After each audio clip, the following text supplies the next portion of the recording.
patience. All right, council, staff, it's nice to be here, and all of you who are attending. This is, excuse me, Bountiful City Council meeting, Tuesday, May 25th, 2021. This is the work session, usually at 6. Started a little early because we've got several items to deal with, and it's 5 p.m. And for those that are here, let's start down there with the case. Kate Bradshaw. Chris Simonson. Evelyn Harris. Randy Lewis. Millie Segura Barr. Richard Higginson. Thank you. So the first thing that we're going to talk about is Pioneer Day. And do you want to put that up on the screen? Okay, I told somebody already.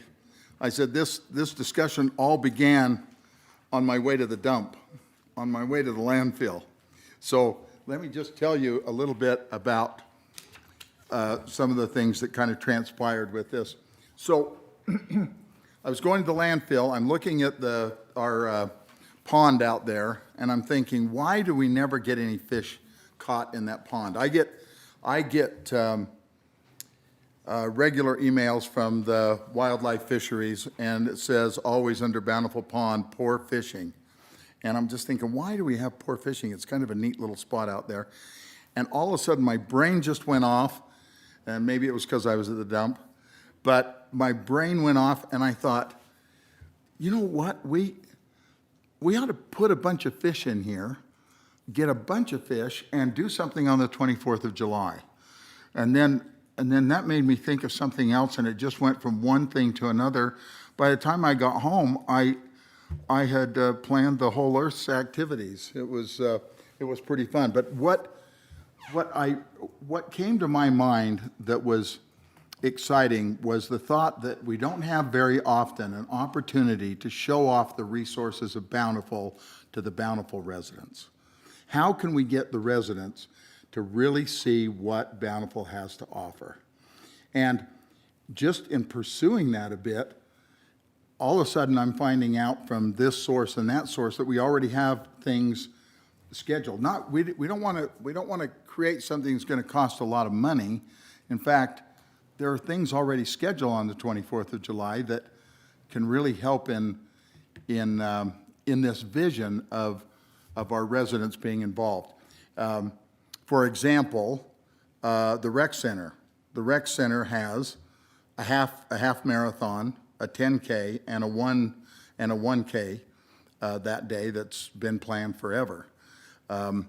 It happens that when I call the wildlife fisheries about the possibility of what was going to be in the pond, and if we could get fish, that day is the day that they scheduled, already on their schedule, to dump fish into the pond.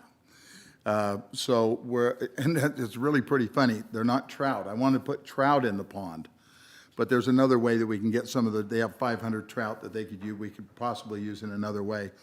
But they actually put catfish, channel catfish, which these catfish come from Arkansas. They actually transport them from Arkansas, and they're going to put between 1,000 and 2,000 pounds that morning into the reservoir, and they will not have eaten for a week. So using the pond, using Bountiful Pond, and would be just one place that we could do this, using the rec center. And then obviously some of the things that we want to do, like the trails. I mean, doing Elephant Rock, and doing a lot of the things that people already do. They hike, they do things on the 24th. And then I would think that how many people would know how many parks we have? 15, is that correct? Is that correct? We have 15 parks? I'll bet people don't realize that we have 15 parks that we take care of. And of course, one of those parks is the pond, is the fish pond. Another park that people don't recognize is the golf course. But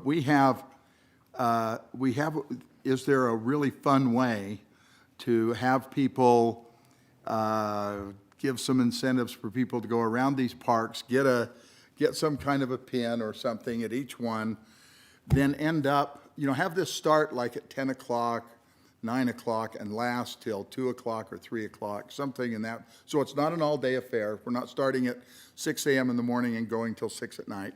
Oh, and by the way, the final thing has already been laid out too, and that is the city does the fireworks program.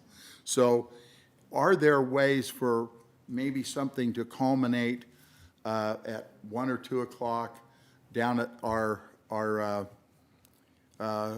town square with the food trucks? And I guess somebody's already checked on the food trucks. Somebody did, and they're available. Was it you or somebody? Who was that, Gary? It was me. It was you. They're willing to help us out if we give them a precise number. Yeah, kind of have more of a good number to give them. Right. So you got to always have food, but maybe the people that come and they have the most places that they've gone around and got these stickers, maybe we give them a prize. Maybe we do something to make it a lot of fun, and we end up at our premier place, which is right downtown, trying to see if we can help the merchants down there and everything else. So those are the general thoughts. And so, Gary, that's enough.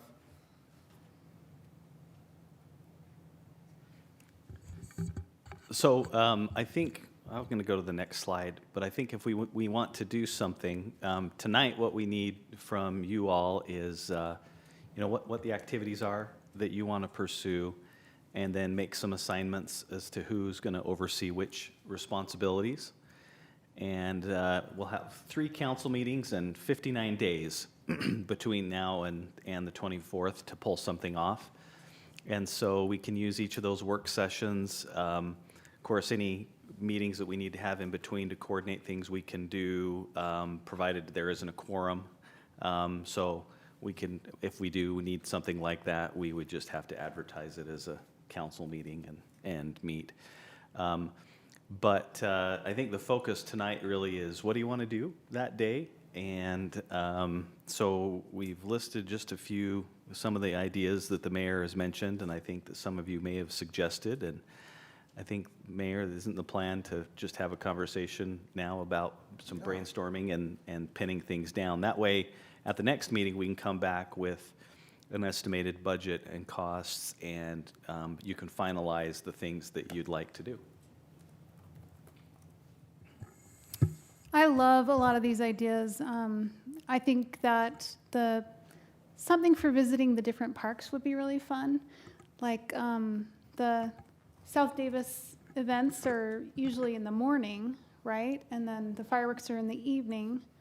But during the day, if people visited the parks, what I like about that is that they're getting to know our city better, our parks, and then they're also it could be kind of self-guided. Like, it wouldn't really require a lot of staff or anything like that, or volunteers. It's just like, go visit this park, go visit that park, and maybe even if there's like a person at each park that is stamping their little passport or something, and then at the end, at the town square, they get something for filling out the card. Or Passport's a good idea.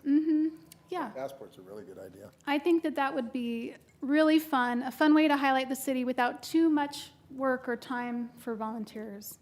So I really like the idea of, I think the fishing sounds great too. I just don't know how much we want to do on one day, but I love that idea. Yeah, I don't know that people that go out and fish, Kendallin, would be the same ones that are doing a lot of the other activities. It would be just one place where grandfathers could take their kids. And we want it to have a circumstance where they could catch fish. So I kind of feel like that's where I would be, is out there. And I've got people that are fishermen and fisherwomen, and we could have some volunteers out there to help people catch these fish. I've got all these now directions from the wildlife about how to catch catfish. And so I don't go catfishing very much, but we can catch them, and we can probably catch a lot. And if people are catching fish, they're going to have fun. Oh, yeah. Absolutely. And if they catch a fish, maybe they get a passport sticker or something. I don't know. That passport deal is pretty intriguing. Mayor, could I add? Absolutely. Just I anybody. like the idea of a passport, but each of the parks if we could maybe have a question about Bountiful Lake. In the number of cities in the state of Utah, which was the second oldest city? Something like that, that they could then check off in their passport would, yes, Bountiful is the second oldest city. They check that off. They go to the next park. And it may be, what was the last fun park that we built? Well, it's Bountiful Town Square, you know, and a check off. Something like that, that we could educate those in Bountiful as to what this city is about as part of the passport. Who was the founder of Bountiful? Who was the founder of Bountiful? A Something little like that. teaching as we go along. Yes, I'd like to do that. It's a great idea. So Chris has been long involved in the Rotary Car Show and the Burnout Contest, and I have been minimally involved thanks to being voluntold by my father I would help with the event for many years. And it's a lot of work to pull off, you know, an event like that. And want to be cognizant that this is a Saturday, it is a holiday, and you know, families will be traveling, so getting volunteers and things like that might be hard. When the mayor suggested this idea, I started to think about like the things that we think of as like a quintessential Utah thing you can only pull off in the summer, right? Which to me is that you would hike up and ski, you know, do some type of a bike ride or golf or something like that, and then you know, finish the day on a lake in your swimsuit. Like that's a quintessential Utah July thing. And so to me, it started to feel like there should be like 3 things, because 3 seemed a little more like manageable on short notice with volunteers and not relying too heavy on city staff, of like the 3 things you would check off to be a true, I don't know if we've ever settled on this, a true Bountifite, a Bountifulian.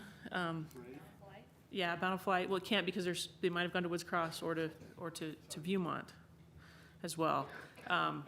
So anyway, if there were like 3 things, and those 3 things, maybe if you do those, you get to check off a sticker on your passport, and it gets you a free ice cream cone at the food trucks or something like that. But if we kept it small, but it was 3 things we thought were quintessentially Bountiful, and it took you, you know, to the top, to the bottom, to the side, to create your trifecta of those things that would be quintessentially the 3 things. And that way we could all bite off smaller chunks so that we can also, you know, preserve some of the holiday for time with families. That is my long 2 cents. Rock, paper, scissors?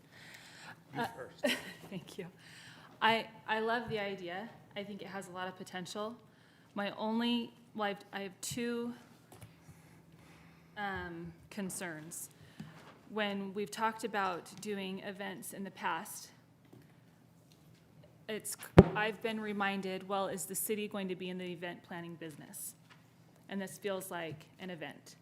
Well, it is an event. And I understand it's extenuating circumstances because of the community council, or the stakes from the LDS Church decided not to do the parade this year. So I completely understand its extenuating circumstances. But I think it, I guess, just where's our line on that? And so is that something we're going to continue moving forward? And if so, how is that going to play out and affect our staff and their workload? And secondly, for me, it's going to come down to cost, because I know that there's already been windfalls, as just, you know, and tonight we're talking about, you know, supply and demand chain and increased costs and all these things. And is this really where we want to put our resources, although it's wonderful, when money is an issue? And so for me, it's going to come down to those 2 things. I think it's wonderful. I would love to do it. I love a good party. Anyone who knows me, we had 2 parties at our house on Saturday. And I love the idea of getting the community involved. But I want to know that I hope we are anticipating the potential domino effect and the potential long-term vision. So those are my 2. Well, let me just answer a couple of those things that were in my mind, Millie. One is this should not cost very much because we're just going to be doing what is already there. I think we're fortunate that the fireworks show is already organized and all the volunteers are already taken care of, besides what we're talking about with that day. Secondly, I would never anticipate that this would take the place of the parade. I think this is a one-time deal to show off our resources. Yeah, I think this is a one-time deal, but I don't know where there's a lot of expense. The fishing stuff is all free from the wildlife fishing resources. The only place that I could see that there would be any expense is whatever we decide to do at the end for any prizes or for stickers or something that might be at the parks. But I think the parks what Kendall said, I think is a big, I think that's one of the things that really got my mind going was it would really be nice to show off and get people used to going, to seeing what all the parks are in Bountiful. I think people would be surprised.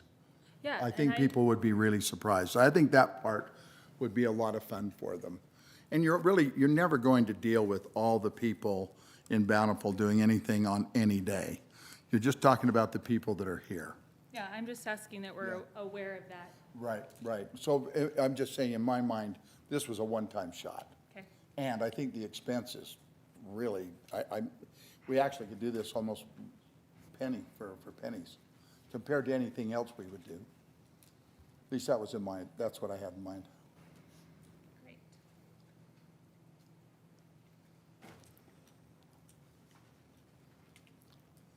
Richard, do you have any thoughts or? Yeah, I think that maybe there's another alternative to having staffing in the different parks. And I don't know to what extent we want to have live folks taking care of this activity. But if we had some sort of a program, an app, something on a phone, a web page you could open and participate in something that my sister used to talk about, something called Itty Bitty Such and Such City. And it was a scavenger hunt. There were pictures taken up close or at odd angles of various features around town that they wanted you to locate. And we could do that in each of our parks, find some interesting feature and take a picture at in an interesting way that would make it difficult to locate. And people who didn't want to necessarily go to an event that had a more formal structure could participate on their phone, submit their guesses or their correct answers, and there could be some sort of a prize at the end of that as well. Sadly, I leave that morning early for Florida for 7 days and won't be in town on that Saturday to participate. So that's my situation. Yeah. I think we have about 3 of us that are not here, if I remember right, Kendall and maybe Chris as well. We'll But be gone. But I think there's, Oh, you'll be gone too, no? but I think there's ways to deal with that should be minimal staff, if any staff at all. It almost sounds like, Richard, that it's like local geocaching. Yeah, similar to that. A scavenger hunt from photos. Has anyone ever done anything similar to that? What's it called? Itty Bitty City Scavenger Hunt. Yeah. So it's pretty fun. We've done that as a family, my parents, siblings, and nieces and nephews, and we did one at a larger family reunion as well. And it's a lot of fun. It gets people out moving and discovering and exploring. It's a pretty So pretty we could interesting use program. that actual app that's already there, I think so. do you think? That's cool. That's nice. I think one question really needs to be answered. And I think that those of you who are not going to be here, I don't think you have to be here in order for this all to happen. But the council has to approve this activity, and I think it's important that we have a vision of what that activity would be.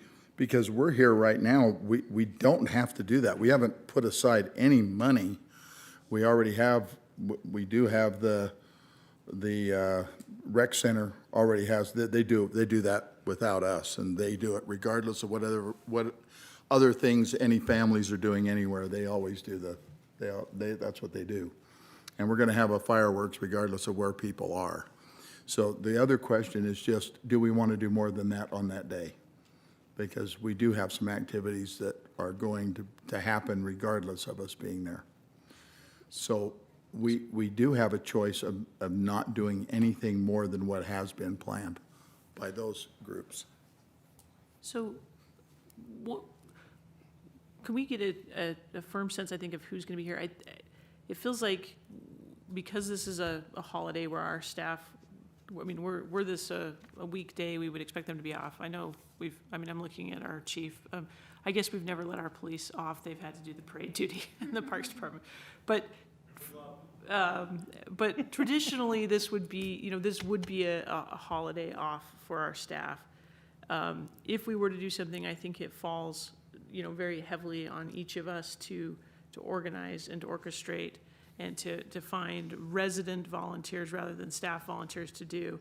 And if the majority of folks are going to be out of town, I think that's probably the first hurdle we face is who's willing to put in organizing time, and then would we feel awful if we were asking others to stand on a hot July day at a park or do something while we were off enjoying a beach or a different Utah feature. Yeah, I'm not necessarily comfortable asking staff to do something if I'm, in addition to their work, if I'm not going to make myself available. So that's kind of where I stand. Yeah, it sounds like maybe we want to kind of move in a simpler direction. Like, I wonder how many volunteers, how volunteer heavy would the fishing be, do you think? What would that require? 3 or 4 people. So, I wonder You if, really could just do it with one. That It's just, yeah, and I'm fine to do that part. you would like to do that? I'm fine to do that, and I'd probably get 3 or 4 people, but one person could do that. These people that want to go fish, they know how to fish generally. You're not gonna have you're not gonna have a fishing seminar. You're not gonna have a hiking seminar. And to with people. coordinate, like, the fish being dropped off and all of that, like, Everybody they take care of that themselves. That's all, and they cost us nothing. I think that sounds great. I mean, if we could do that, and then the fact that the South Davis Rec Center already has the events, the fireworks is already planned. I mean, to me, that sounds like a great day, fishing, fireworks, the races that are planned. To me, if we did the parks and we ended up downtown in some way, that'd be awesome. If somebody wanted to hike to Elephant Rock or, bike somewhere, that'd be fine too, but I think it should be simple. I don't think you need more than one person at a park.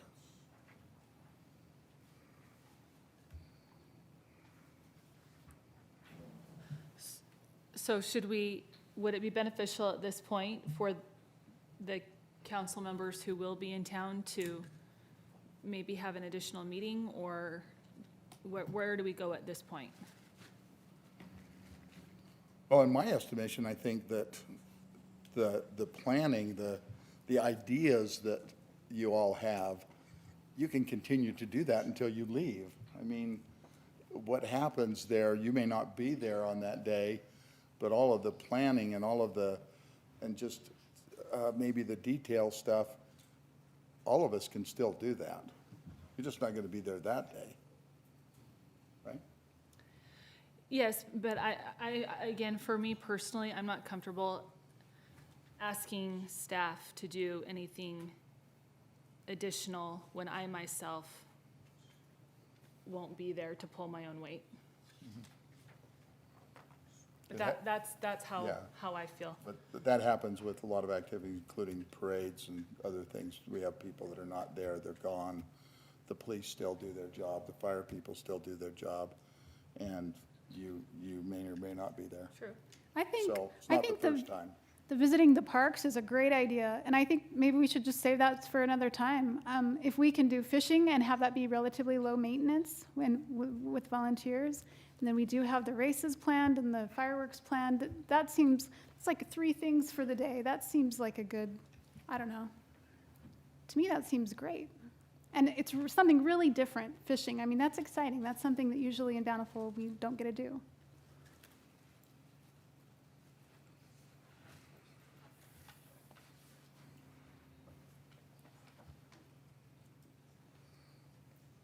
I really think we miss out if we don't take advantage of this one day, which we don't normally have in July, not to emphasize our parks, our resources, having a chance to do that. I think we really miss out on that.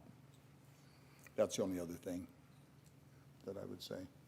So Mayor, did I hear we're going to have mountain bikers go that day? No. No, I think there They was. haven't planned that themselves. I think, Gary, the attitude was, what are the things, or what are the things you don't want to do, or what are the things you would like to do, is part of this discussion. And that's kind of what we talked about. So there's nothing been in stone at all. The only things in stone are the ones that have already been planned that we don't have anything to do with here. We don't make the choice for the rec center. We have our own board. And we don't make a choice for the fireworks because the staff does that. So they organize that. That's not something that you do. Can I ask a logistic question about the Pioneer Day Parade that takes place in Salt Lake? I don't know, but I think I saw some news that parade is taking place on Saturday in Salt Lake. Yeah, it's the Days of 47. So that The parade is governor asked happening. the church to put that on, and the church said yes. Okay, so that is happening, which might, the reason I was just wanted to know if that parade was happening or if it was canceled for this year That's the again. 4th of July, though. It's not the 24th. Days of 47 is on the 4th of July, We're not the doing the 24th. Days of 47 parade on the 4th of July this year? 4th of July is always, the Days of 47 is on the 4th of July. No. No, it's on the 24th of July, that's right. It's on the 24th. Excuse me. Yeah, they do that, that's right. It actually might be the 23rd. Is, It's going that Saturday because I'm building a float right now. oh, you're building it? Okay, so July 23rd. if we're, if And it's on the we- 23rd? That 24th. 24th, It'll be on Saturday. it's that Saturday morning because we've already got all the dates and stuff because we're building the float right And it's now. done like 10 o'clock or Yeah, 10 o'clock. something like that. Goes like 8 to 10 in the morning, that's right. I just wonder if we might lose, if that parade is also gonna happen in Salt Lake, that has often been a tradition for many families, mine included, that we might also lose people to that parade in Salt Lake, especially if it's one of the few parades that'll take place in the state. Yeah, I think that they start the morning with that event with the marathon, half marathon, and 10K, the Deseret News, that all happen that morning. And then the parade starts after that. I'm not sure what time. It's the 23rd. Does it say the 23rd? Yeah, and this is 2021. I'm on daysof47.com. It's Okay. on the 23rd. Sorry. Thanks. It's the 23rd. I just know we're building the float and they're like, have it ready. There we go, So it's like, all right, Saturday there we morning. go. I'm excited to see your float.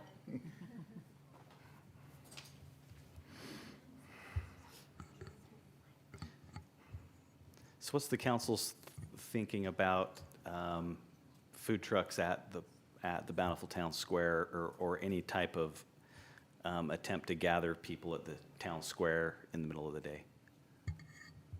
I think if the food trucks want to be there, I think, is it Becca and Francisco who are coordinating the food trucks, if they have it in them to, I don't know what the logistics are behind that, so. Francisco? Yeah, so we reached out to them, not knowing about this discussion. We have a follow-up appointment with them tomorrow afternoon. Rebecca and I are going to speak with them, and they said that they'll be more than happy to help us out, but they really like to get a set number. They don't want to have not enough trucks or too many trucks. That's what they do. and Cost effective. right. They did say that they would help us out if we wanted them to. Do they know there's a parade in Salt Lake? Would they want to be down there? I think they have so many trucks in their circuit Okay. as they float around the northern part of the state that they would be able to handle most of them.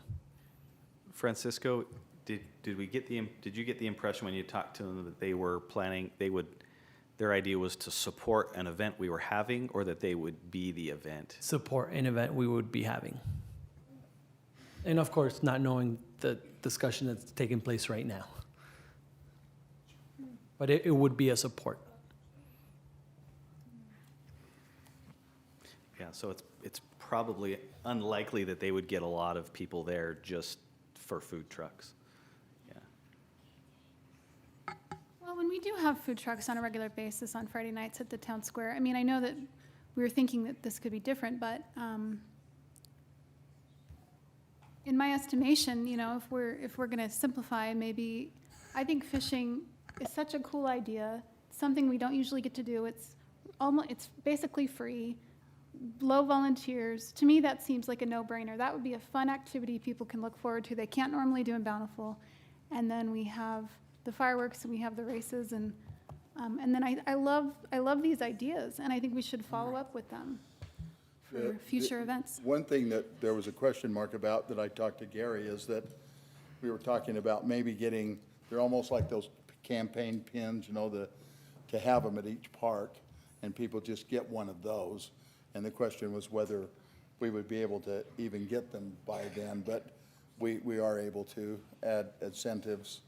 West, Dale Olson said, you can get those in 2 or 3 weeks, and, you know, you could have a person there, or you could have a box of them, and people get one from each park, and could end up at the food truck place downtown. You know, I see that as something that maybe even the History Commission would like to be involved with, like, along those lines, if, I know they do something on the 24th of July, and I don't know what their plan is this Who are year. you speaking about? The History Oh, Commission? history, yeah. But I loved Chris's idea of, I mean, if we had a paper with 15 squares, kind of like bingo, and every park had every park had a square, and then when you visit there, the Bountiful History people are giving one fact about Bountiful. I think that sounds like a great idea. I don't know that it's, realistic for this July 24th, but I think at some point we should do that. Something like.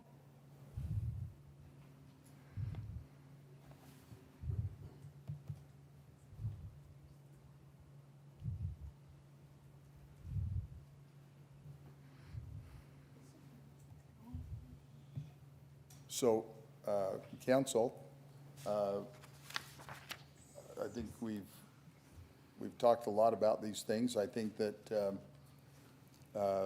we have a choice to do something and promote something as a council, or to let the day's events that are already planned just be those events.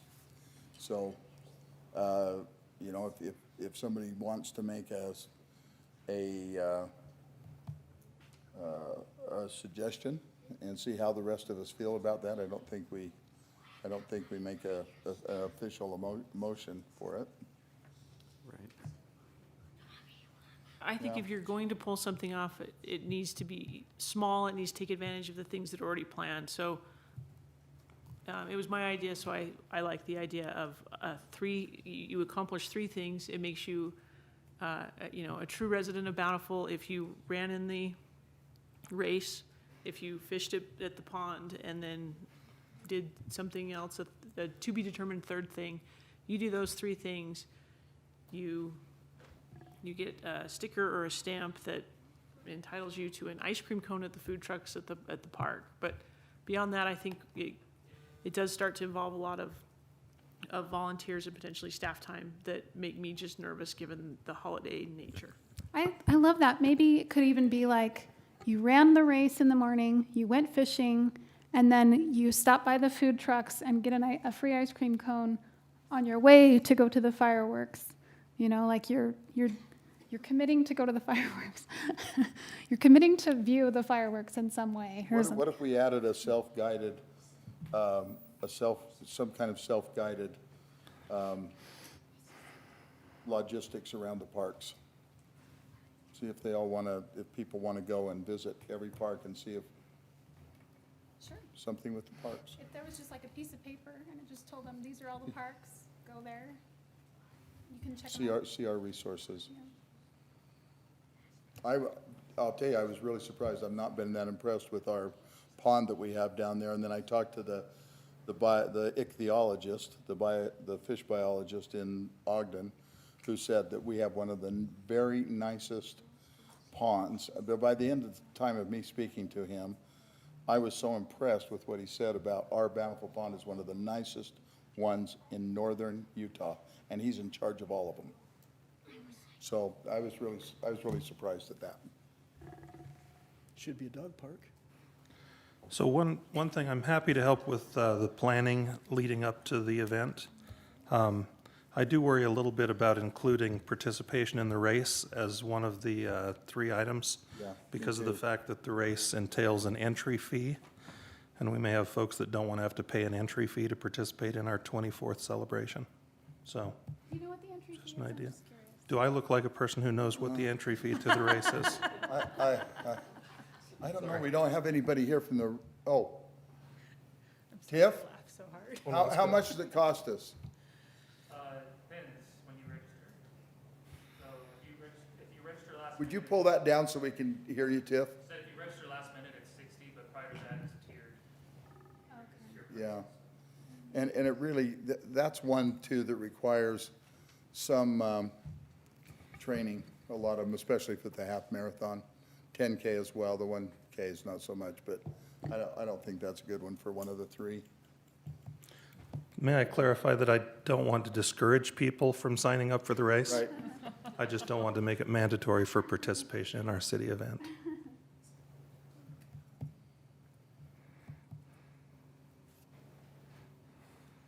We could supplement that with a slow, leisurely hike to Elephant Rock, I do like those. or an e-bike to Elephant Rock.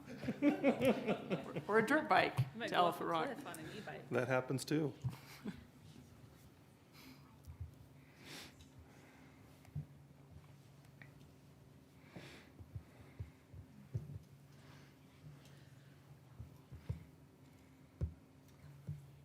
Yeah, I mean, maybe we could say in the morning, either participate in one of these races or enjoy a hike in one of our trails and, it's something active and bountiful. And then if you do that and if you go fishing, then you get a free ice cream at the food trucks and then everybody enjoy the fireworks that night. So what do we need to do at this point? Do we just need to decide yes or no? Yes, I think we have to decide.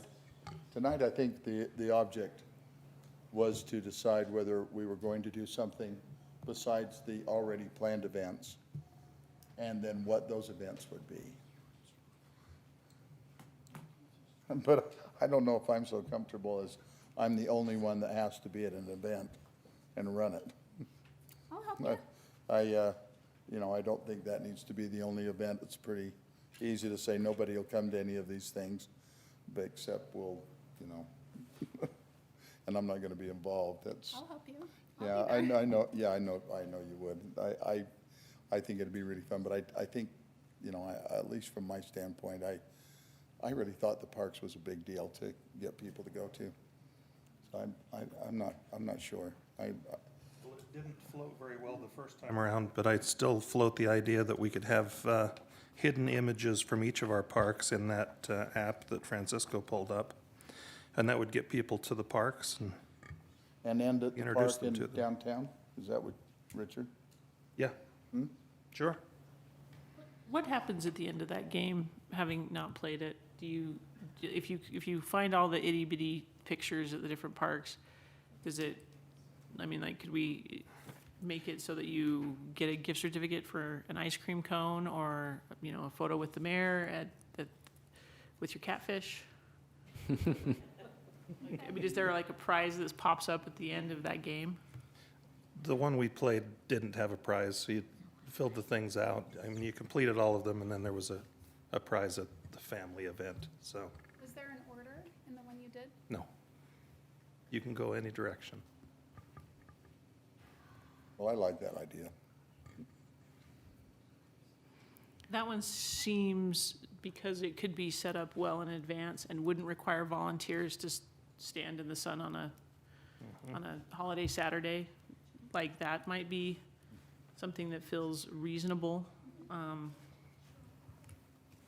Do you think you would get enough people to participate and complete it and then go to the park, that the town square, that the food trucks there'd be enough support to get the food trucks there? I don't know. I don't know, maybe even Rebecca can help us answer that, because, I mean, advertising will be a big thing with this, right? I mean, how this is put out to the public, to the Bountiful residents, that will make it successful, almost no matter what we plan. If we use that app, I think that people will just do it at their leisure in the order they want to. And so I think it would be hard to predict when they would be at the town square, and hard to know when and if we should schedule a food truck. So unless we made it explicitly clear, anybody who's participating in this app, in going and finding all the parks, go to the Bountiful Town Square at this such and such a time for your prize, or whatever. But Well, I think, there's a couple of things with the food trucks that we know. One is they're going to want to be there when people want to eat. So, 11 to 1:30, probably best case scenario at lunch or in the evening. And so if you're asking a lot of people to go to a lot of different parks, they need to be done, in time to get to the food trucks. So it's a logistical question to ask. And again, you'd have to think, are there going to be enough people that are going to want to go to the parks and go to the food trucks to support the food trucks? I'm just doubtful that you're going to have, even if you advertise it, there are going to be that many people that are going to want to do both those activities for an ice cream cone. Now they may, we could advertise the food trucks as just being the food trucks, but again, on the 24th, on a Saturday, I'm just not sure, without it being a larger event that they support, that that's enough of a draw to get people to the park. I kind of joked with the mayor, what we don't want to do is throw a party that nobody shows up for. So I think the key is trying to find, activities either that they can do on their own, or a big enough one that they can, we can draw them to. I love how the fishing is something you could bring, like, if I know that my parents are going to be with us, we can all go to that. Or, a lot of times you have extended family and you have barbecues or things like that on the 24th. And so I just think, it's a busy holiday weekend for We people. talked about even having a truck, maybe one food truck down at the fishing pond for people to eat lunch. It's a good idea.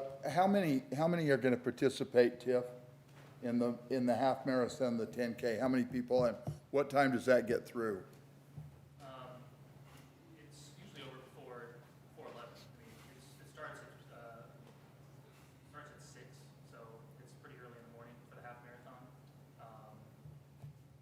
Number-wise, we're only probably a third of the way that we normally get, registrations-wise, but I mean, we can push over 400 people in those types of races.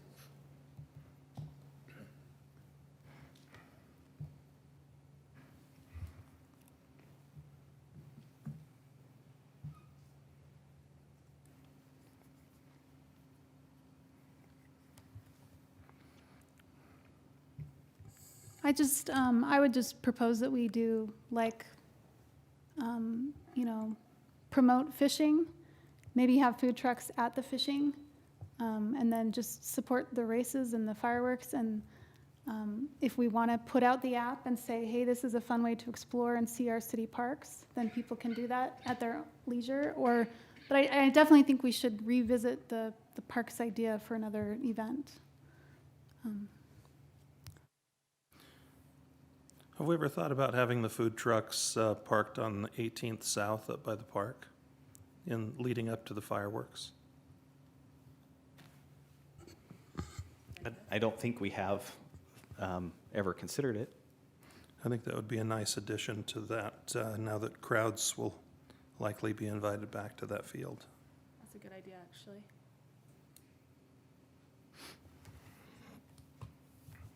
Is that parking lot usually closed Yeah. for safety reasons?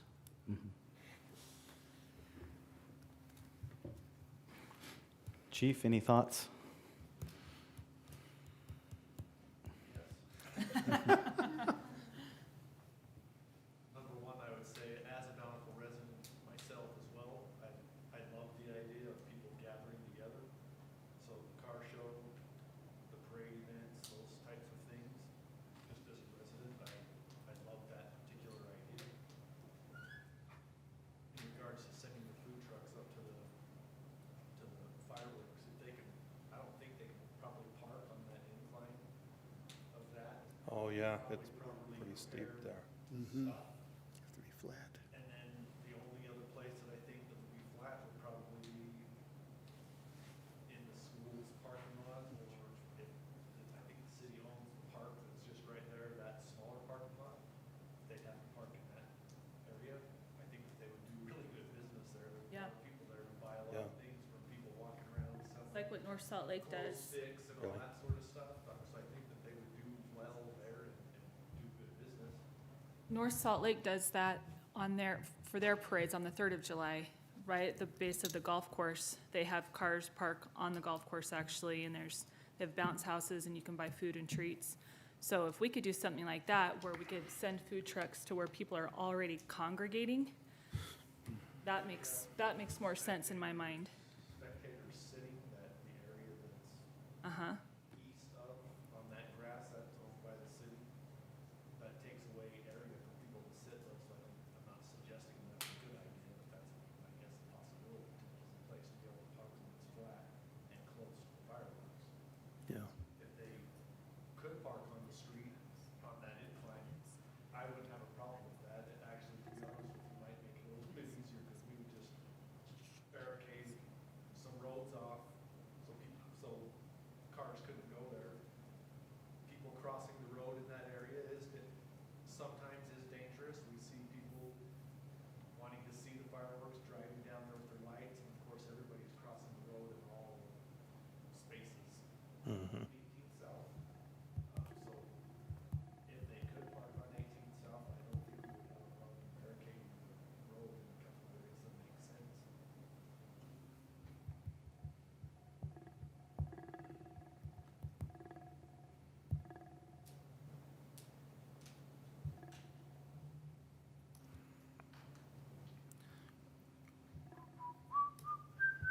You're whistling, I love that. Sounds of Silence, Simon and Garfunkel.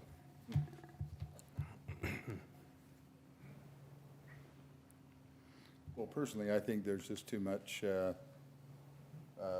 difference between everyone on this. If it were up to me, I would suggest we just go with what the rec center's doing and our fireworks that day, and we save something like this for another time.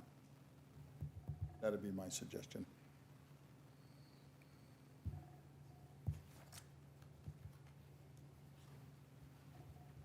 I think that probably makes the most sense. I'm willing to fish a catfish with you if you'll ride to Elephant Rock with me that day. Yeah. Yeah, I think maybe given the time element, I mean, I think we have plenty of time, but I think there has to be a lot of enthusiasm for doing these kinds of things, or you kind of are defeated before it starts.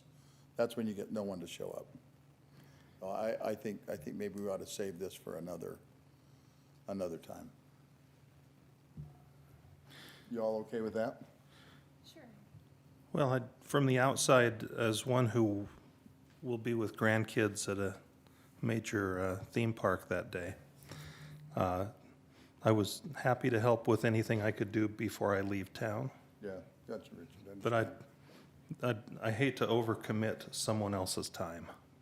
Good. That's why I thought the phone idea might be successful without having to have intensive labor on that day. But I'm happy to do whatever. And For sure. Chris? You good?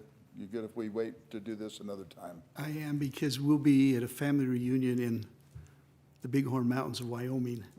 When they canceled the Days of 47 and our program here, we decided that we would go to the back hills of Wyoming and have a celebration there. So we'll be out of Well, I town. think with so many of us gone, I think that it just causes a difficulty in being able to commit ourselves to really making it successful. So I would think we move on. Okay? We all okay with that? Yep. Okay. Do you need a little break, anybody? If not, we'll go to the next item on our work session. How did you wanted to reverse that, Gary? No, we have Tiff here, so we'd love to have, Oh, Tiff. Tiff's you're the ready, man. ready to rock. Are you ready to go? We have a couple more people coming, but we can get started. It's not, we've got the main focus of what we want. It's up to you. Okay, why don't you come up and start the conversation? Do you want to stand there? And then are there things that you want to put up on the screen or that you want me to hand out? Yeah, I have some handouts. We do have another topic if you wanted to wait till your people come. I think we're just waiting on one more person, so, once we get everything handed out, they probably should be here. And I'll have, Whitney and Brent with VCBO come up as well. Didn't know that was Brent. Or Santa Claus back there. Well, I think we, I think we, I think we all can have a lot of Gary, good do you have ideas. do Can't you do have them it all. on digital for the master plan? Whichever works best, yeah. Thank you.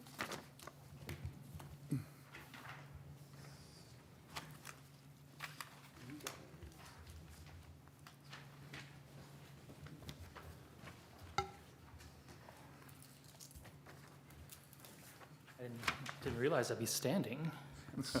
Sorry, do you want me to get you a tall stool? Huh? No, I'm pretty tall, so I'm good. So, but yeah. So thank you all for having us. Well, it looks like you got Mayor Arby coming right there. Is that who else you Yeah, were that planning was on it, yeah. coming? Yep. Give me, We'll give 'em- if you can go ahead and start, and I'll bring up that the master plan document. Sure. But yeah. So again, thank you for having us today. We have been working on a master plan ever since basically I've been in this position since 2018. So we hired VCBO back in the fall of 2018 to help us with this master planning process. And the reason I think this process got started, obviously we want to see where the future of the district's going to go, trying to figure out the best options that we have for our current facility, ways we can maybe grow in the future, and grow as in our programming, but also future facilities, future sites, things like that as well. And I know the board had been talking a long time about a master plan for the facility and for the district, and looking at different things that we can do. So through that master planning process, we hired VCBO to help us with that. And so we were looking at upgrades, we were looking at facility improvements, we were looking at repairs, looking at different trends within the recreation industry to maybe help us determine what kind of programming and different things we could offer, but also looking at our growth in the district, as well as our future expansion, like I mentioned before. So we went through the process starting in 2018, and we completed it very beginning of this year, late last year. And we would have been done sooner, but luckily we had that fun pandemic thing going on that sort of put a delay in everything. So just to answer the question is why do we need a master plan? Because we're growing. I mean, the facility, when it's full blast, when everybody's there coming to the facility on a regular basis, we're packed. And we're 14 years now into that facility. So when it's busy, and it uses the facility really well. So we have upgrades that we need to do. We have repairs that need to happen. But we're also looking ways to improve and expand different things that we have going on. So just to give you an idea of some of our existing programs, we have an ice rink there. If you're not familiar with the rec center, multipurpose court. We have youth programs, youth sport programs, adult sport programs. We've got three pools: an outdoor pool, 2 indoor. One's a leisure pool. One is a lap competition pool, a 25-yard lap competition pool. And so we have races, as we talked about just a few minutes ago. We have a lot of different special events. We have a lot of things going on, and we've got a lot of fitness, and that is a big part of the facility as well. So the fitness component is one thing that we sort of looked at in this master plan, and how we can grow the facility to help meet our fitness needs, but overall needs as well. So right now, I believe, and Whitney, you can correct me if I'm wrong, but we're looking at about at least from the statistics that we saw, about 30,000 people in the South Davis area by 2050. So we're still, the area is going to continue to grow, and we're going to have more people to serve and more people to offer programming to. So this master plan is a really important process to get us moving forward in the right direction. It's not an end-all be-all. We'll continue to look at and evaluate things as we go forward. But with the master plan, it's a good stepping point for where we want to go, what we need to fix, what we need to look at going forward. So we talked about some of the trends. A lot of our programs, like I said, are youth and sports, adult programming. We have a lot of skate programs. We do a lot of swim team, swim lessons, all those types of things. As part of this program, as part of this master plan, we did 2 surveys. So we did a survey with VCBO through Qualtrics, which got us a lot of information from the community about some of the items that we wanted to see grow, some of the things that we maybe can improve upon, and things like that as well. We also did another survey through Y2 Analytics, which was completed last March. And the split of the pandemic. yeah, so perfect timing. So we got those 2 surveys, and a lot of the information we got back was very similar. The aquatics community is very, very excited and looking forward to an opportunity for more aquatic space in this community. Pool space is at a premium in our facility as it is. Swim lessons, swim team, high school swim teams, just lap swimming, people coming to utilize the pool for fun and enjoyment. So the pools are packed on a regular basis. Even now with the pandemic and everything, we still had a lot of people coming to the pools. We regulated our sizes, our crowds, but there's a lot of things happening in the pool space. And a lot of other things we saw were some desires for more fitness spaces. So we've looked at different upgrades and different ways to reconfigure different spots of the current rec center to make sure those happen. Looked at our programming. We have one of the largest junior jazz programs in the state, so gym space is at a premium for us. We do utilize the school district facilities quite a bit for that, but as if these numbers are correct and we continue to grow, we're going to need more and more space, and the school district is going to need more and more space. So more facilities is something that we're probably going to look at some point in the future, no matter what.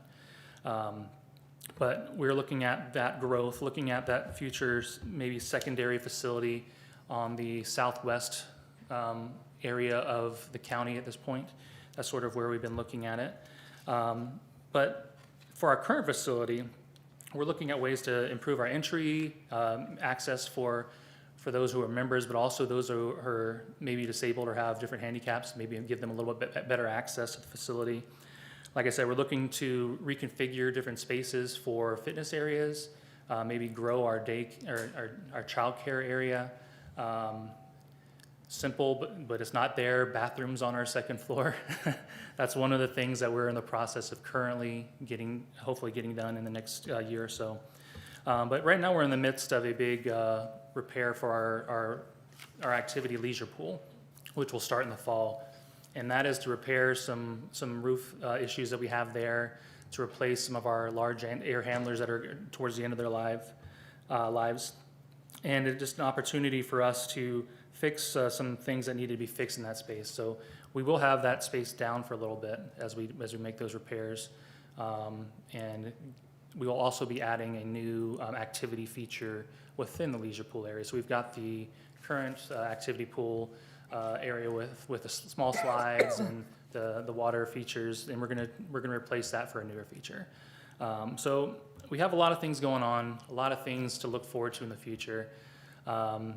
Obviously, all of this comes at a cost, and we're in the process also of getting ready to sort of try to find ways to reach out to the community and just sort of see what the desire is for this type of future planning. Some of these things that we're looking at for bonding, and that would probably, we're looking right now to bond in the fall, and looking at ways that we can see if there's support in the community for that. So I wanted to just give a basic overview of the master plan. I know there may be some questions regarding that in general, but I have VCBO here with me, so if there's questions that you may have for them, just feel free to ask them as well. But just want to go ahead and open it up for anyone that has a question regarding the master plan or anything for the rec center, rec district.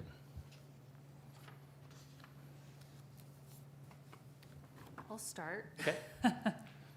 Thank you for being here. Sure. And thanks for your work. And it's exciting, and there's no doubt that it would be a wonderful facility. And that it already does serve the community so well.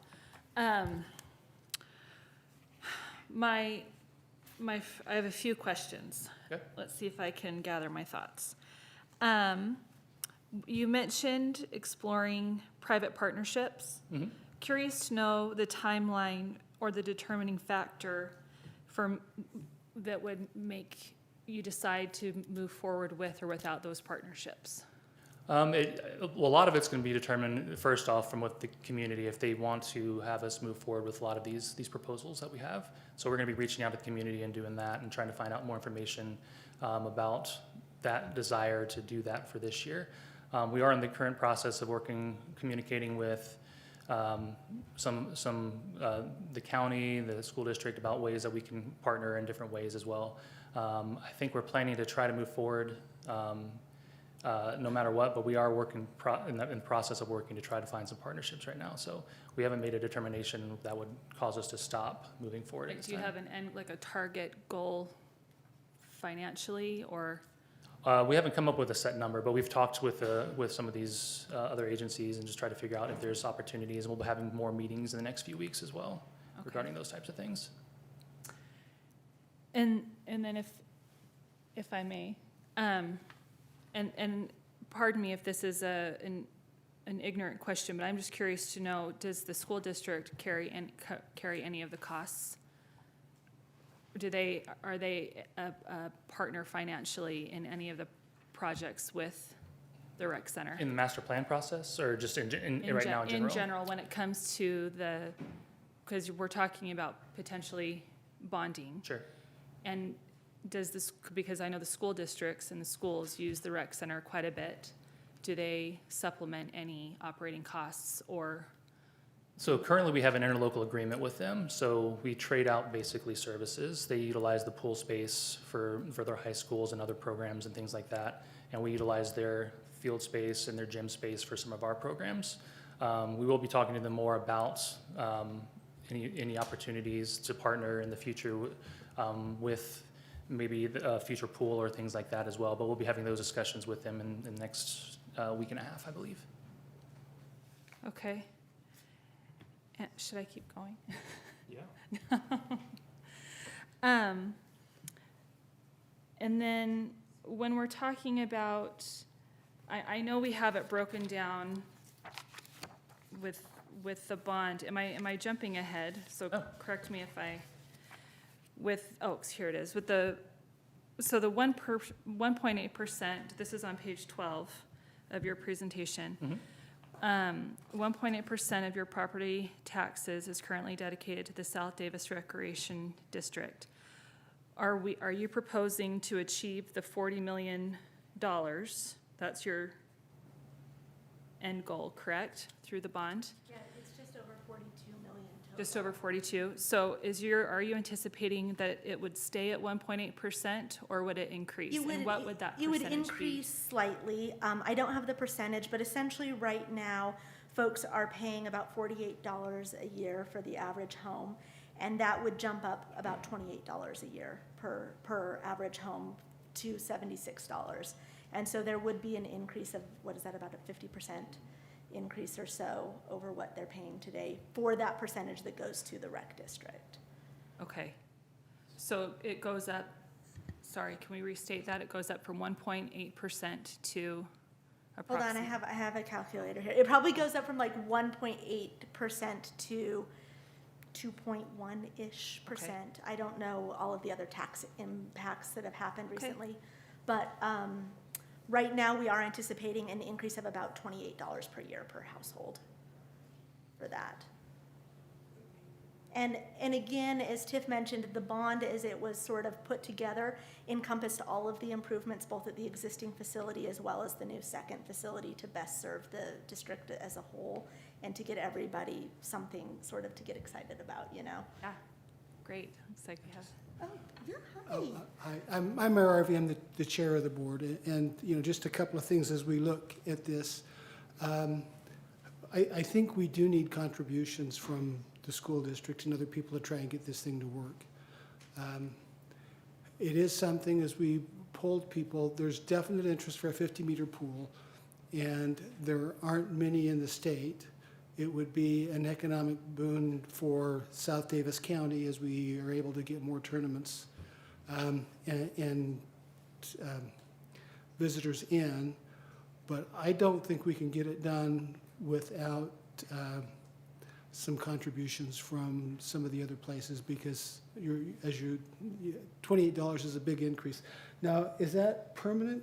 Because it goes up and then it goes down? It fluctuates. That's sort of the average of that Okay. fluctuation. And so the hope is we can get contributions from the school district and maybe the county. We've approached them, and if we're able to get this forward, then we'll obviously need to press the county a little bit more for maybe a contribution, because it will affect visiting people as we come in and get you know, the different tournaments and swim events that are here. And that's another really good point, is the bond was based on sort of the worst-case scenario if the district had Whitney, to. sorry, we've got folks listening, so Sorry. thanks. The bond was our estimate was based on worst-case scenario where the district had to carry all of the costs without any partner contributions. So any partner contributions that come in help to cut that bond cost down and reduce the impact on households. So will we have the potential partner contributions nailed down before you go to the bond? Because you don't They wanna would get- need to be to Yeah. make sure that that bond price is fixed at that sort of August date. Okay. I'm most interested, I think, in the pool concepts that you passed out.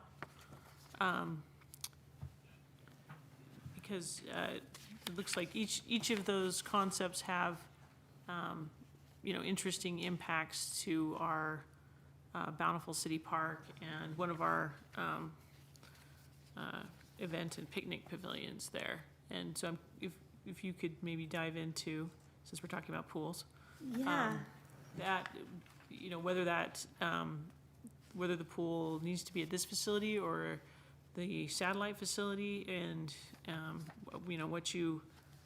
what you propose there with the different concepts. Sure. So the reason the pool is the initial ideas at the current facility is because of the location and what we currently do at our current facility. It made the most sense in our minds to continue to have an aquatic centered theme with our facility that we currently have, and the 50-meter pool sort of fit well into that. Obviously, when we built the facility, if we'd built a 50-meter pool originally, it wouldn't have been something that we'd be looking at now. But with it in the park, I talked to Gary a little bit about it and knew that we'd be bringing it to you guys to discuss it at some point. just to sort of look at it. So these are all options that we have. None of these are set in stone. These are just opportunities that we have to look at and bring to Bountiful City to see if any of these would work. Some of them would stay within our current frame, our current boundaries, depending on the one you're looking at. I know that Whitney spent a lot of time to sort of look at these and figure out the best way to fix or to fit things in there. But we do understand that it does in some ways affect the park depending on where it's located. So we do feel like this would be a huge benefit for the community. We feel like it'd be a great fit for our facility. And as Mayor Harvey mentioned, it is a huge possibility for an economic boon for the community, because it'll bring in a lot of people for not only these meets, but they stay in the hotels, they go to eat at the restaurants, they do all those types of things.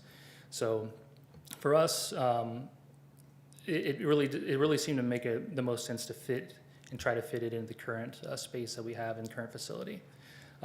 In regards to the possibilities of affecting the Bowery, obviously anything that would affect the Bowery or any other part of the park, we would have to talk to you folks about that before we made any final decisions, or if you would even allow us to do so.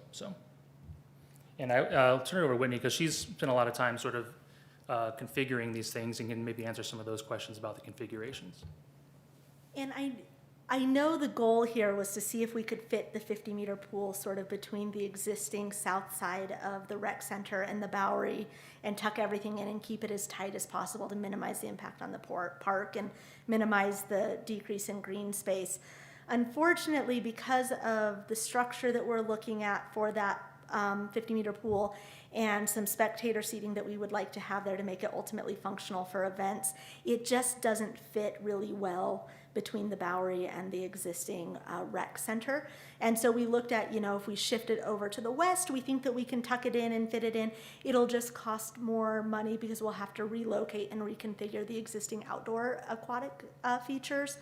And so what we've learned through this exercise is ultimately something's going to have to give a little bit. Either the Bowery position might have to be shifted, or the outdoor water features might have to be shifted if we're going to get all of these pieces plugged into the space. But nothing is fixed. It's absolutely very flexible in how it sits and where it sits on the site. And we want to make sure that ultimately it works as well as possible for Bountiful City and the city park and everybody who's using the facility. And these are just 4 of probably, 15 or so concepts we could come up with, but they sort of show some of the constraints and impacts of those facilities.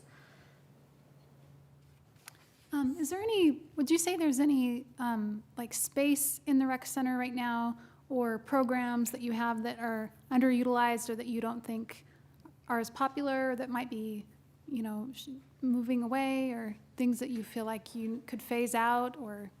I don't know if there's any programs per se. One of the things that we're looking at, we talked about reconfiguring certain parts of the rec center, is our bouldering cave area.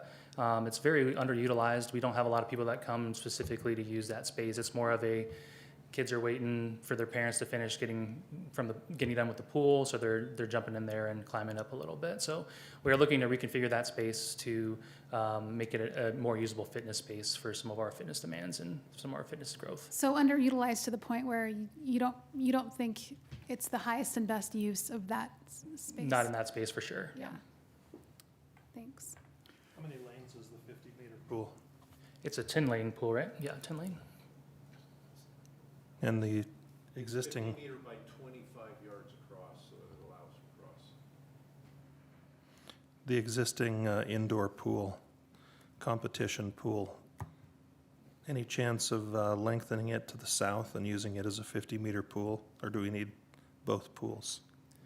So we talked about that, and Whitney, if you correct me if I'm wrong, the cost to do so would have been it would have been pretty similar in a lot of ways.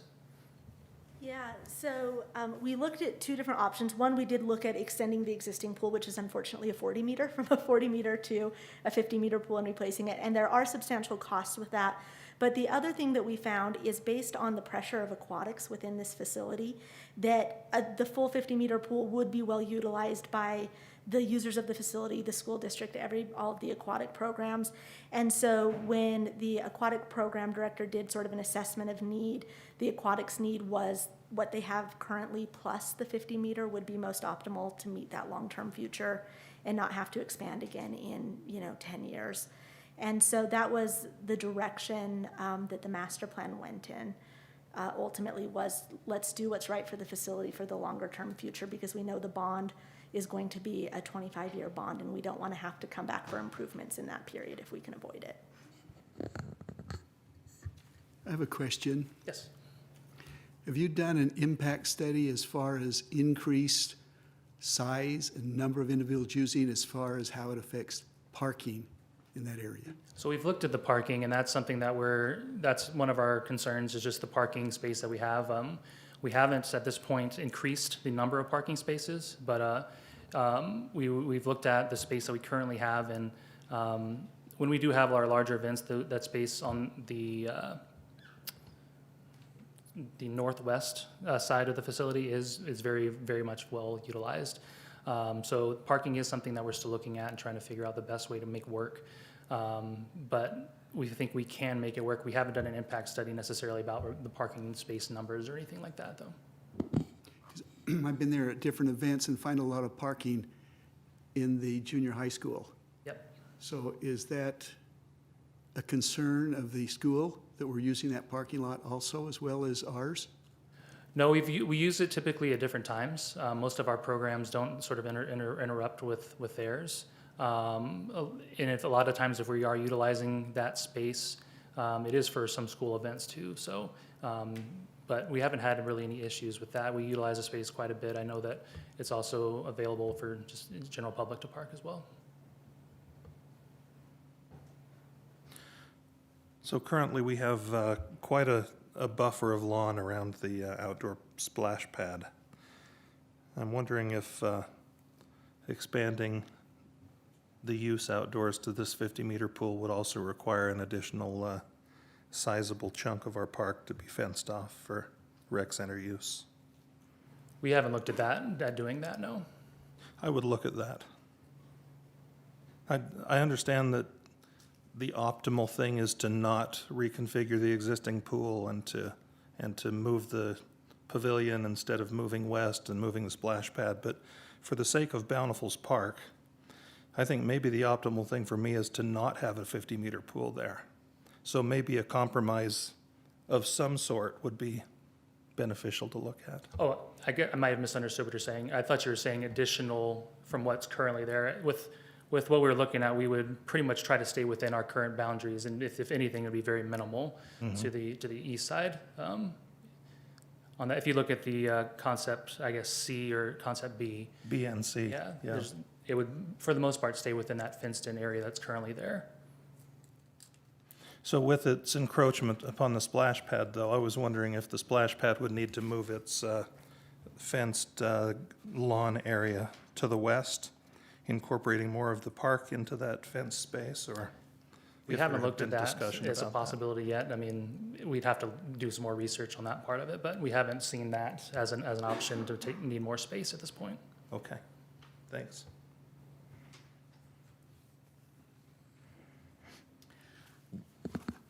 I'm curious to know, and again, this might be a naive question, but I'm curious to know when the funds from the previous bond ran out. 2026 is when that bond is ending, so. And so when I wasn't here for that first bond, so when that first bond was presented, and that it would go until 2026, do we feel it's prudent to be asking 6 years prior to it running out for additional funds? That's why we're going to reach out to the community and find out what their thoughts are. We feel like this is the optimal time to sort of get some of these things going, because we don't want to push too far back on some of these projects. If I can just chime in, one of the issues that we're trying to deal with is just how in the world we would ever do a satellite facility, because we need to get the land and need to get it tied up, because South Davis County is just filling up. And so as we're looking at this, there's some time constraints on the other side, is if it all fills up, how do we expand? And there is a little bit of land out there still, but that's one of the things in our minds that we thought if we can accelerate this, then we'll be able to do it. And if we don't accelerate it, we may be shut out or be forced to pay some really expensive land costs.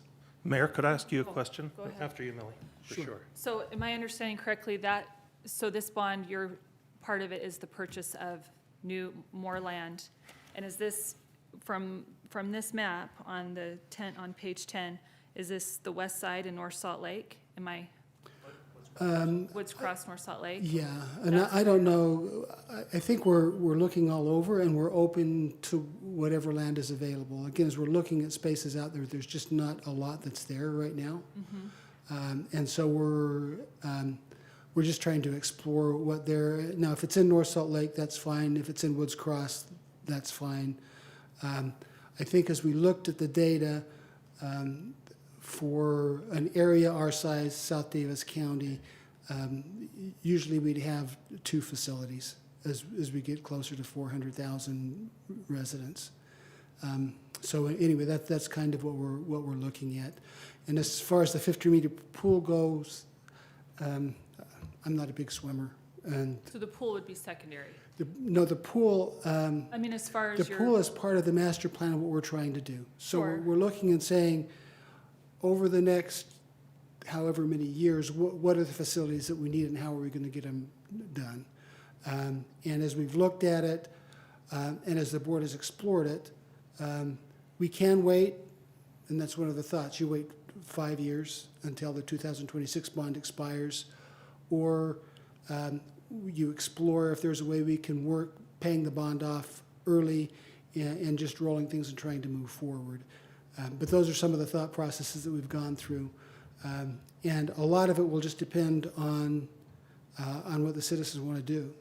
So we've reached out, and as we've talked to citizens, there's been a lot of support from the swim community to try and get that 50-meter pool. And 2, surprisingly to me, people appreciate recreation and they see this as an investment in their community, and they've been willing to accept the higher taxes, at least those that we've pulled. Mayor, can I ask a question? Please. I recognize the benefit that Bountiful has received from hosting the existing facility. And also, I think that it's reasonable to be looking at a second facility. Recognizing that benefit, are there any potential host cities that have park space that they could donate to the next facility? So one of the things that we're looking at with the new facility and what we'd hope to get is the fact that there's just not enough park space. I'm sure you see it as well. If you have park space, it's probably overbooked. And so what part of the facility that we'd look and try to do is actually developing additional park space. There may be some land that's available in the cities that we're looking at exchanging. Again, you have to work through that. But one of the things problems that we're trying to fix is additional park space. And so as you look at the satellite facilities, one of the things that we would hope to do is to get some additional fields. Yeah. So again, recognizing that it's a benefit, wouldn't it be incumbent maybe upon the city that wants to host this facility to work something out? To make its deal sweeter than the others? Yeah. And I'm not sure exactly, what your... Well, It's nice for your residents that they can come there and that they're close. At the same time, you have valuable property there that you have no tax base for. right. And I mean, as a city, we'll look at it. We're happy to do it. Again, we're running out of space. We'll do what we can in North Salt Lake. There's not a lot of property in North Salt Lake left. There is some maybe in Woods Cross, and we've just we're looking to hire a realtor to look at exploring and trying to find land. But to convert our parks, and look, I realize that Bountiful has made a lot of sacrifices. And we've got benefit. Yeah, but you know, I look at it kind of like a partnership. Now, the question is what's more valuable, park space or the 50-meter pool? And I realize that you're giving up something and you're getting something, and that's kind of the question that you have to ask. I've been kind of surprised at the amount of support for the 50-meter pool from a lot of places, including the school district. But anyway, we're looking at it, and we're trying to fix problems. And I think any of the cities would work hard to try and make things work. Sure. We certainly would. I didn't mean to put you on the spot for Yeah. it. Just general comments. I think that here on the one hand, we have Bountiful City that's being asked to host an additional feature on their park space, while other cities are wanting to tax the entire district to provide new park space. That seems a little bit of a disparity to me. You know, maybe, and I can kind of understand where you're coming from. But Thank you are, you know, a big part of South Davis. Sure. You know, population-wise. It's your kids that need the additional fields. It's your kids that need the additional, so. Mine and yours. As we're, my kids are all gone. Mine too. But it's our kids. My I mean, kids. it's our children that are out Lily's there. kids. My Let's kids. be Yeah, honest. but I mean, the issues that we're looking at and trying to fix as we went out, and the thing that kind of drove this is we're running out of space for a junior jazz program, and we don't want to turn kids away. We don't want to turn kids away from our soccer leagues. We don't, I mean, there's just, this is an investment in our kids. And so, you know, we're turning kids away from swimming, and you know, they don't have the facilities that they need. And so that's kind of what drove the master plan and what we're trying to fix, the growth. There was talk about, you know, just trying to get all the expansion in Bountiful, which, you know, we could do, but the thought was that a satellite office would help people on the west side, especially the younger population, so that they could ride their bikes there and get there and service them a little bit better. But I think what we're really trying to fix to a large extent is just making sure that we have the programs for our kids. You know, the swim teams, the school swim teams, the junior jazz programs, the soccer programs. There's just a need for recreation in our cities right now that we don't have the capacity to support right now, and so that's what we're looking at fixing. Hey, Mayor Harvey and Tiff, if I remember, not this last winter, but the winter before that, we turned away 250 junior jazz players, 250 kids that wanted to play junior jazz that could not. Is that correct, Tiff?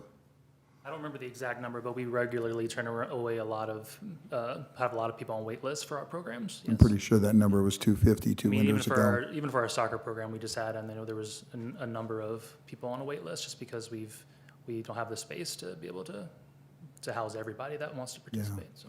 And just for the council's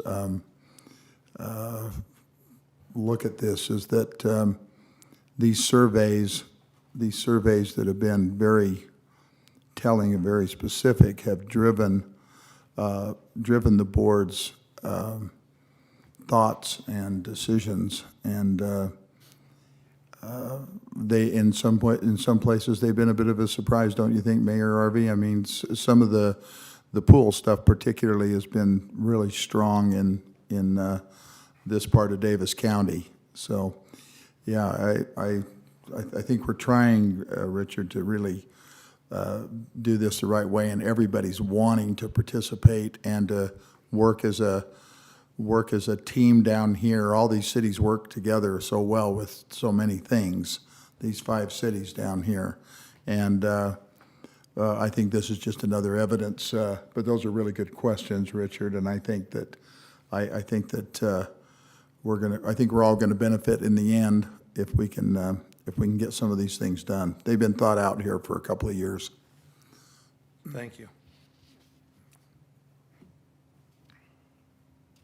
Mayor, can I ask a quick question? Please. Tiff, so timing-wise for the bond, can you give us an idea of what decisions the the board needs to make before you go out for a bond? And if, for example, you need you need approval from, or a yes or a no definitively from, Bountiful City about a 50-meter pool before you go out for a bond. Just kind of give us your thoughts there on timing and. Yeah, I mean, I think we're looking at August as the time we're gonna obviously try to get out there if we're able to go out for the bond, and we would want the blessing of, and we would need the blessing of Bountiful City for parts of this project. So we don't have a deadline at this point, but we can get back to you on that for sure. But it sounds like that's a big piece of the bond question, and so. I mean, the pool is a large portion of the goal for this master plan, and it's a big piece of that. You and I talked briefly about the idea of the 50-meter pool someplace else, at the satellite facility or here, and can you kind of just share with the council the idea of the economies of scale and issues with putting it someplace else?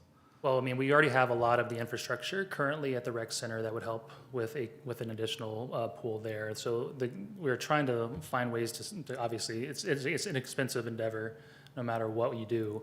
And if we can keep it there at the current facility, the infrastructure is sort of there to help us to move towards that future there with the pool at the rec center. But ultimately, the location and the current facility was a big part of that as well. So I'm assuming we're going to want to have a lot more we're going to want to have a lot more conversation about the pool. No problems coming back at another time and having conversations and with the park space, and if that's acceptable to the council. Please. Cool. All right. Well, thank you very much. Hey, thanks for coming tonight. Thank you all. We really appreciate it. Thanks, Mayor Arby. Now you got to go to city council. Next week. Last week and next week. Oh, there you go. Okay, have a good night. See y'all.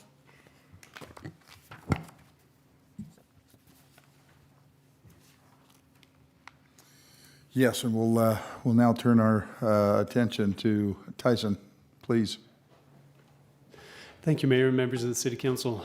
Tonight, we're bringing before you again the discussion of property tax increase. And you'll remember from our last work session that we went into great depth on the financial data and history of Bountiful City, and we had a few questions that were asked in that meeting that we wanted to bring back and answer. So we'll talk about sales tax, and Galen's going to cover that first, and then after that, I'll kind of lead us down the road of what's our roadmap moving forward. So. Here's a member of the council. We had the question raised last time about what would happen if we had some changes in our sales tax over the time period. What would that do to what we would need from a property tax increase? And the time period that was requested was outside of our pandemic period, so that we had something that was kind of not encumbered with that. And so we picked fiscal year 2019, which is displayed here. And just to give you an idea on the main drivers of our sales tax in the city, we have grocery stores and those that sell groceries in various forms, vehicle dealers, so this is new and used, and then online retailers of all sorts, restaurants, everything from fast food to sit-down restaurants, and then public utility service providers. And you can see on there the monthly ranges are significantly different. I picked 2 time periods just so you could get a flavor of, big periods of time, and then just a regular period of time during that fiscal year. And so in the case of public utility providers, you can see just on the first section there, September 2018, went from $1 to $25,000. So it is quite the range, and then similar ranges between the others in the various time periods. As we mentioned last time during the budget presentation, that sales tax is wonderful and it's been sustaining for the city over a number of years, and it continues to be. And it also is a big factor in our capital improvements program.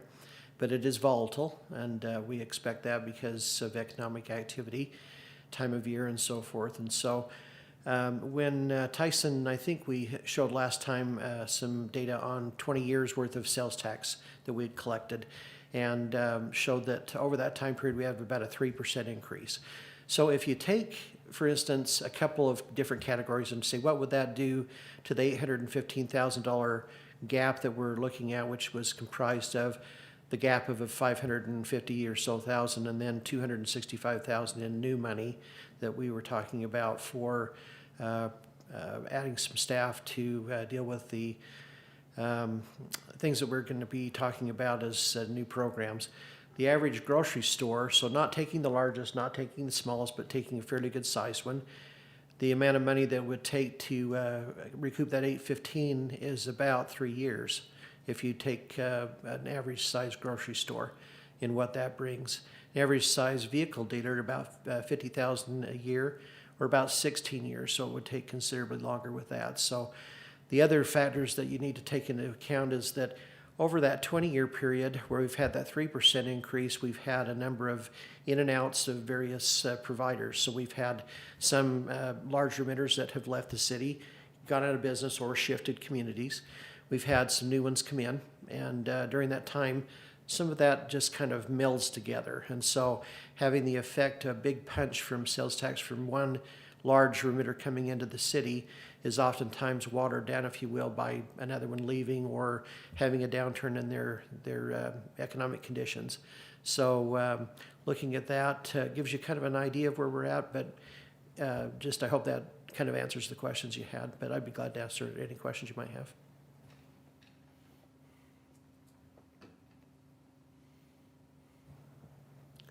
Otherwise, Turn the lights off over your head, the glare is. I know I'm going to have to work on that. Got to get some sun. That's right. New hairdo. So, anyway. So Tyson will take some time with the property tax now. Okay, so from our discussions on the sales tax, we've obviously our 3% growth in sales tax is what we could expect. Now, that number is built into this graph. So just wanted to briefly touch again on the 815,000 that we discussed last time. So staff is recommending that we do increase property taxes 815,000, and that we do this beginning in fiscal year 2022. And then after that point, just doing inflationary adjustments to keep ourselves up with the buying power that we need when we're facing inflationary costs. So tonight we wanted to come back to the City Council and say, all right, what's the roadmap that you'd like us to pursue moving forward for our property tax increases? Again, we've talked about all the data that goes into this graph, and you'll remember it from last time, but I'll just briefly describe it again so that we're all on the same page. So our blue line here is our fund balance and our projected fund balance moving forward. So we begin with fiscal year 2020, and this is our actual number in the capital projects fund. Then we go to what we estimate for 2021, and then what we're budgeting for 2022 currently in our tentative budget without any property tax increase. Or excuse me, now that I say that, I better pull these numbers out. So this is without any property tax increases, excuse me. So we come to the City Council with the recommendation of the 815,000 in fiscal year 2022, mainly because we know that number is our shortfall. We've seen negative financial trends, as we discussed last time, that are showing us that with our increased service level and with the investments that we've made in our capital infrastructure, specifically parks, that we know that we're needing more property tax to help us fund these operations. So that 815,000 is, again, just to recap, it's to cover the 3 new positions that are budgeted for fiscal year 2022, and to cover the 550,000 where we're seeing that the revenue going into the capital projects fund is not sufficient to cover the expenses going out of the capital projects fund. And so we've got a $550,000 gap over the past 14 fiscal years. And so this is data driven. So the 815,000 is completely data driven. So that's the proposal. Now, we're coming to the board or to the council to say, all right, what other avenues, how can we approach this in any sort of way? So I've built this spreadsheet, and this is the geeky accountant in me, that we can play with this. Let's throw out scenarios and say, what if we did, such and such percentage every year? What if we did, one lump sum this year, the next year, the next year? So we can throw out as many different variations as you like. One thing that I do want to discuss beforehand is this top area here. So the intent of the property tax increase, our objective is, number one, to correct that negative trend that we're seeing. We have to correct that 815,000. Otherwise, we jeopardize our ability to be a pay-as-you-go entity. Our capital projects fund suffers to the point where we can't create a bank to then pay for capital projects into the future. Number two, by policy, our reserve policy, by 2026, we need to actually bring our fund balance back up to the minimum reserve level. So in the graph, I've plotted out this orange line as our minimum reserve balance for the capital project fund per our policy. And I've left that number flat. It will fluctuate from year to year as we're calculating the expenses for our capital projects fund. But just for simplicity's sake, we left that number flat. So we do need to, within 5 fiscal years of actually using some of our reserves, which we're budgeted to do in 2022, we have to replace that within 5 fiscal years. So that's number 2 objective of the property tax increase. Then number 3 objective is to maintain the buying power of our property tax. Inflation erodes our buying power, and we have to maintain that moving into the future. So going 18, 19, 20 fiscal years in between property tax increases erodes our buying power and hampers our ability to continue to operate. And then number 4, if we do increase service level, we need to increase property tax. And that is just a financial principle. If we increase our expenses, we have to increase our revenue to offset. So with those guiding principles, I want to turn it over to the board or to the council and say, what are your ideas? What options do you want to see? So I'm gonna go ahead and clear this out. And one thing that I'll mention is that you can see down here below on line 28 and 27 and 28 the dollar amount of the increase if we decide to do a percentage increase, or if we decide to do just a flat dollar increase, what that percentage would look like. So you can see those there, and then off to the right, you can also see what effect that would have on a residential property and on a commercial property. So again, let's plug and play.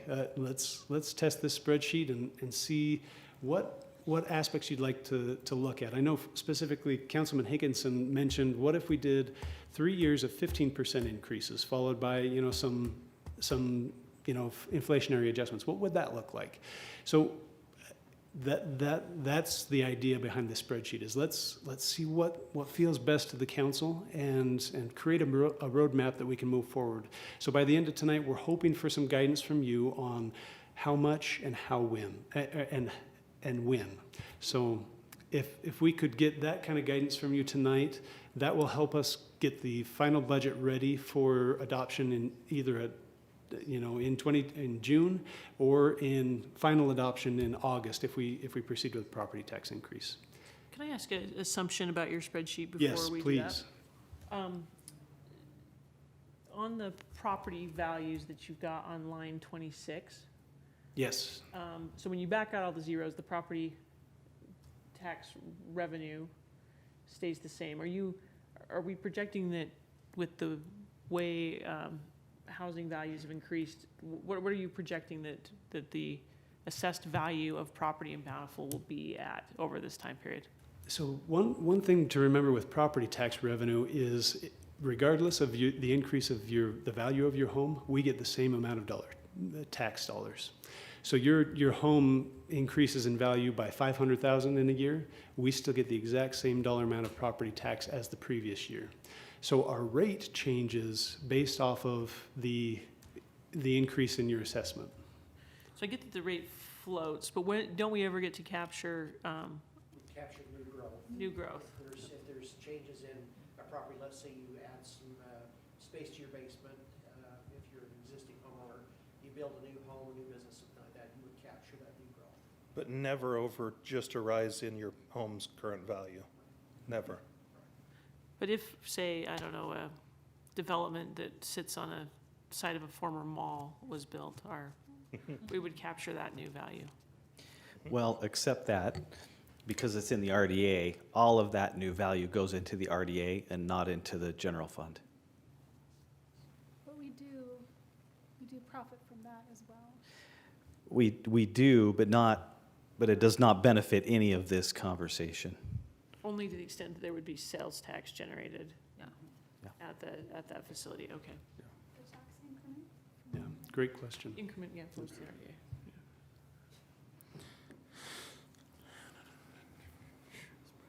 So who wants to throw out some numbers? I threw out some and it barely got us above the fund minimum. Over the Interesting to see that. Was it over Yeah. the course of 3 years? Yeah. Yeah, so 3 years?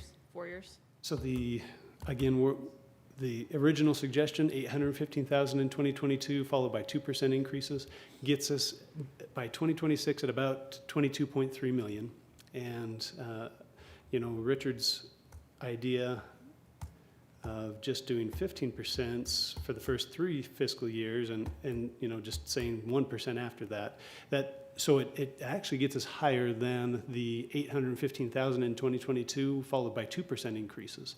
And again, that's you can see that here on line 27, we're talking about in 2022, that'd be $387,000 increase. 2023 would be 445, and then 2024 would be 512. Whoa, sorry. I don't like laptops for that very reason. You use a mouse and then you do the punch pad at the same time. So it actually gets us to a higher end goal. So our property tax would increase our fund balance further under this scenario.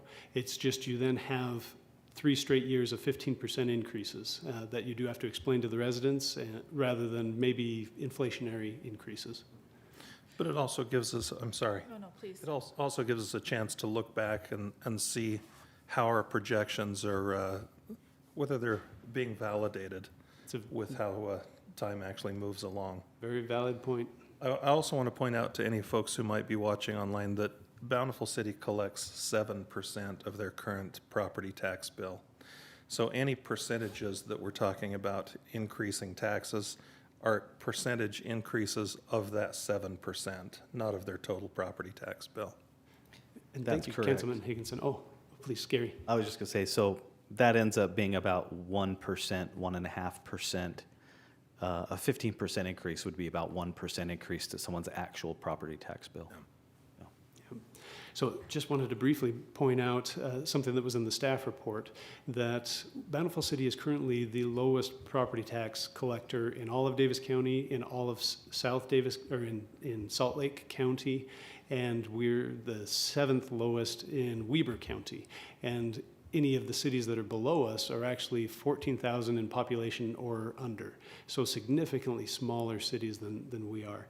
So now, this is never an argument to say, let's raise property taxes. Because Bountiful, we really do want to keep our property taxes low. We want to provide a great service to our residents at a very low cost. But it does cost. And so we do have to occasionally increase our property taxes for the services we provide. So what projections do we want to throw in here? What other analysis can we provide that might help determine a roadmap for our future property tax increases?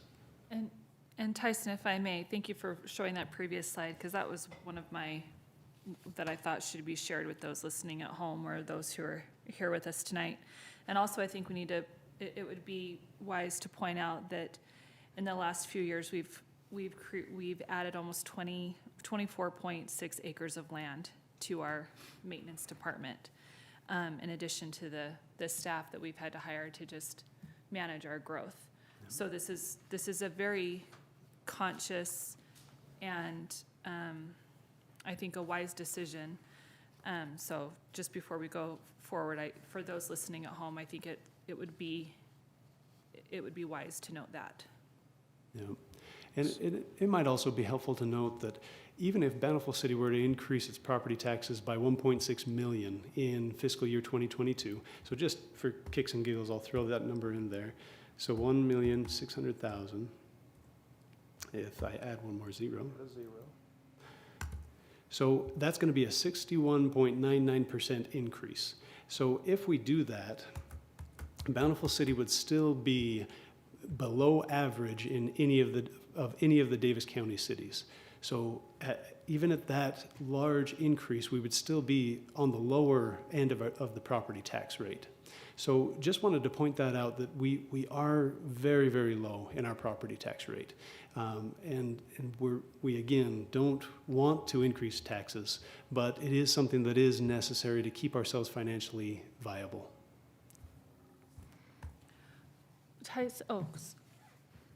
What was the original recommendation that you, how did that, oh, there it is, thank you.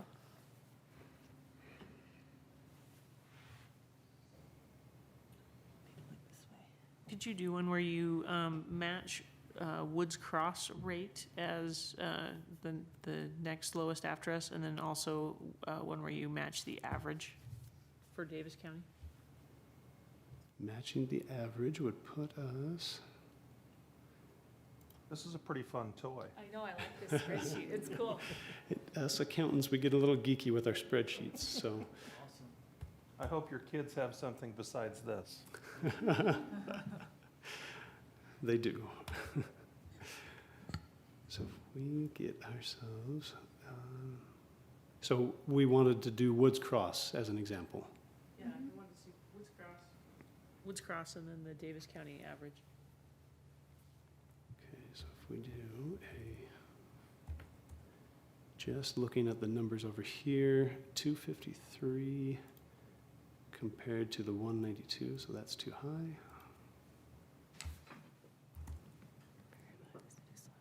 So that's close, 41%. Gets us at 246.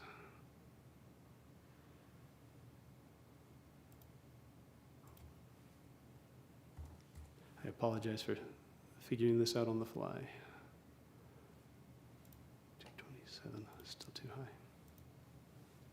Tyson, we Yes. might, and council, it's 5 minutes to 7.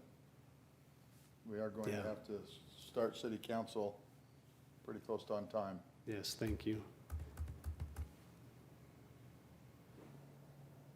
I'm just trying to match up the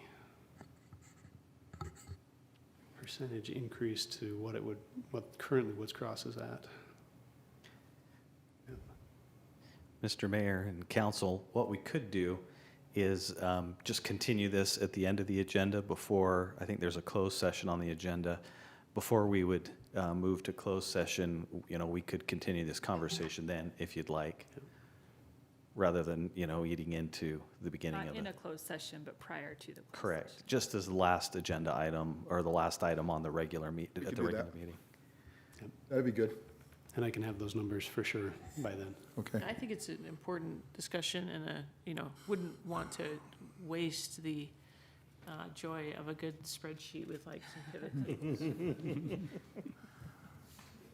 Like a fine wine, you just can't rush it, right? People tell me. Right. I think this spreadsheet might get better if it aged. Yeah, see? Do any of you want to take a little break? And then we'll come back to that, Tyson? Yes, that's great. Good.